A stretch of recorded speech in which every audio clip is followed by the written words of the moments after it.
John Dilwyn Llywelyn may not be a household name, but in the 1850s he took one of the first ever photographs of the moon.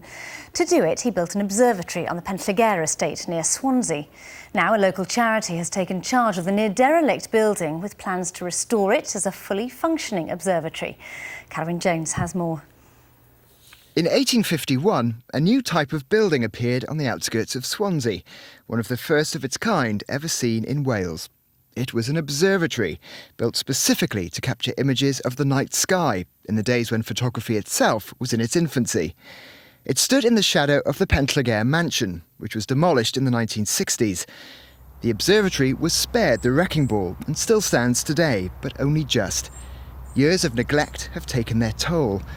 Now a local charity believes it secured the building's future. It's obtained nearly £3 million of funding, mainly from the Heritage Lottery Fund, to restore the observatory and the surrounding estate. It's also signed a 25-year lease on the building from Swansea Council, so it can finally return this observatory to its original form and function. We've got to get the detail right. We're going to have to sort of replicate the appearance, the construction, the techniques, but we're also trying to get the dome to work again so that we can actually have people in here looking at the stars again. The observatory is a scheduled ancient monument and a listed building. Its place in history rests on one single event that took place inside this dome nearly 160 years ago. The man who built the observatory was John Dilwyn Llywelyn, an amateur astronomer and pioneer photographer.